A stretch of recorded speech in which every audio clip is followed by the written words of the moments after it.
ડીસા તાલુકાની નવી ભીલડી ગ્રામ પંચાયતે બાકી વેરાની વસૂલાત માટે કડક વલણ અપનાવ્યું છે।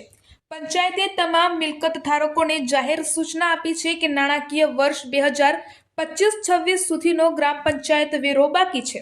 ગુજરાત પંચાયત અધિનિયમ 1993ની જોગવાઈઓ અને સંબંધિત નિયમો મુજબ પંચાયતે બાકી વેરાની વસૂલાત કરવાનો અધિકાર છે।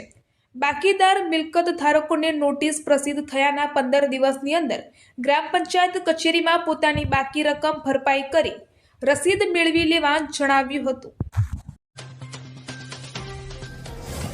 ડીસા માર્કેટ યાર્ડ હોળી ધૂળેટી પર્વ નિમિત્તે 10 દિવસની રજા રહેશે।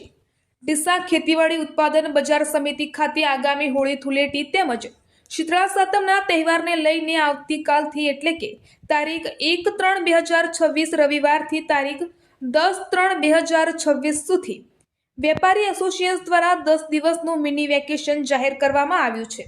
આ વેકેશન દરમિયાન ડીસા માર્કેટ યાર્ડમાં જાહેર હરાજીની તમામ કામગીરી બંધ રહેશે। હોળી ધૂળેટી અને શીતળા સાતમના તહેવારમાં મજૂર અને વેપારીઓની અછત અને પર્વની ઉજવણી જોતા આ નિર્ણય લેવામાં આવ્યો છે। ડીસા માર્કેટ યાર્ડનું હરાજીનું કામકાજ રાબેતા મુજબ તારીખ 11-3-2026 બુધવારથી ચાલુ કરાશે। રાજ્ય સરકારે આપી ધાનેરાને વધુ એક ભેટ। 17 કરોડના ખર્ચે બનશે સબ ડિસ્ટ્રિક્ટ હોસ્પિટલ।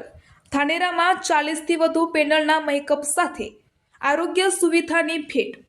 અલગ અલગ વિભાગના અલગ અલગ ડોક્ટર સાથે આધુનિક ઓપરેશન થિયેટરથી સજ્જ બનશે હોસ્પિટલ। વર્ષોની માંગનો આખરે ઉકેલ આવતા ધાનેરામાં ખુશીનો માહોલ। એમએલએ માવજીભાઈ દેસાઈ અને ભાજપ સંગઠને પણ કરી હતી આ હોસ્પિટલની રજૂઆત। થરાદમાંથી હેરોઇનનો જથ્થો ઝડપાયો। મોટરસાઇકલ ઉપર ડ્રગ્સનું વેચાણ કરતા ઇસમને એસઓજી પોલીસે ઝડપી પાડ્યો। 5.850 ગ્રામ હેરોઇન સાથે મહેન્દ્ર રાજપૂત નામના ઇસમની કરી અટકાયત।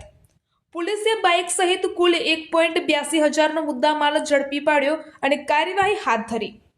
પોલીસે મંગાવનાર આરોપી વિરુદ્ધ પણ ગુનો દાખલ કરી તપાસ હાથ ધરી છે।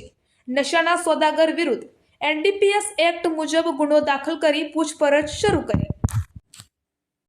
आईजीपी साहेब श्री चिराग कोरडिया साहेब बॉर्डर रेंज तथा पोलीस अधीक्षक श्री चिंतन तेरैया साहेब नाओनी जीरो टॉलरेंस फॉर ड्रग्सनी नीति अंतर्गत एसओजीना पोलीस माणसो थराद विस्तारमां पेट्रोलिंगमां हता। ते दरमियान तेओने चोक्कस बातमी हकीकत मळेल के थराद टाउन विस्तारमां एक व्यक्ति पोताना मोटरसाइकल पर कोई मादक पदार्थનું વેચાણ કરી રહેલ છે। તે બાતમી હકીકત અંતર્ગત એક રેડનું આયોજન કરવામાં આવેલ, જેમાં રેડ કરતા પકડાયેલ આરોપીનું નામ છે મહેન્દ્રભાઈ શંભુભાઈ રાજપૂત, ગામ જમડા, તાલુકો જિલ્લો વાવ-થરાદ, જેની પાસેથી 5.850 ગ્રામ હેરોઇનનો જથ્થો મળી આવેલ છે, જેની કુલ કિંમત થાય છે 1,17,000 તેમજ પકડાયેલ કુલ મુદ્દામાલની કિંમત છે 1,82,850 તેમજ તે આરોપીને આ મુદ્દામાલ ક્યાંથી લાવેલો એ બાબતે પૂછતા આ મુદ્દામાલ મહેન્દ્રભાઈ નાગજીભાઈ ચૌધરી મીઠાવી રાણા, તાલુકો ધરણીધર, જિલ્લો વાવ-થરાદ, તેની પાસેથી હિતેશભાઈ ભૂરાભાઈ રાજપૂત, ગામ જમડા, તાલુકો જિલ્લો વાવ-થરાદના કહેવાથી આ મુદ્દામાલ મંગાવેલો હોય, જેથી આ ત્રણેય આરોપી વિરુદ્ધ એનડીપીએસ એક્ટની કલમ અંતર્ગત ગુનો રજીસ્ટર કરી આગળની કાર્યવાહી હાથ ધરવામાં આવેલ છે। અત્યારે હાલ રેડ દરમિયાન મહેન્દ્રભાઈ શંભુભાઈ રાજપૂત જમડાવાળાની ધરપકડ થયેલ છે અને બીજા આરોપીઓની ધરપકડ કરવા માટે કાર્યવાહી કરવામાં આવેલ છે। આ ચોક્કસ આપને જણાવીશ કે વાવ-થરાદ જિલ્લાની જીરો ટોલરન્સ ફોર ડ્રગ્સની નીતિ અંતર્ગત કોઈ પણ ડ્રગ્સ માફિયાઓને છોડવામાં આવશે નહીં અને તેમના વિરુદ્ધ કડકમાં કડક કાર્યવાહી કરવામાં આવશે।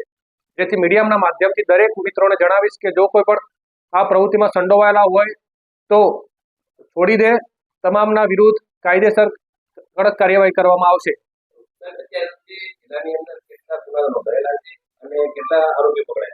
ચોક્કસ આપને જણાવીશ કે 2 ઓક્ટોબર 2025 પછી બનાસકાંઠા જિલ્લામાંથી નવીન વાવ-થરાદ જિલ્લાની રચના થયા બાદ કુલ 14 કેસો એનડીપીએસ એક્ટ અંતર્ગત કરવામાં આવેલા છે, જેને કુલ મુદ્દામાલની કિંમત થશે 1,36,11,872 નો કુલ મુદ્દામાલ જપ્ત કરી કુલ 26 આરોપીઓને જેલ હવાલે કરવામાં આવેલ છે। થરાદ ખેતીવાડી ઉત્પાદન બજાર સમિતિ દ્વારા હોળી અને ધૂળેટીના પર્વ નિમિત્તે 4 દિવસનું મિની વેકેશન જાહેર કરવામાં આવ્યું છે. આ સમયગાળા દરમિયાન માર્કેટયાર્ડમાં હરાજી સહિતની તમામ કામગીરી બંધ રહેશે. માર્કેટયાર્ડ થરામાં 1 માર્ચ 2026 રવિવારથી 4 માર્ચ 2026 બુધવાર સુધી રજા રહેશે. આ નિર્ણય વેપારી મિત્રોની માંગણીઓને ધ્યાનમાં રાખીને લેવામાં આવ્યો છે.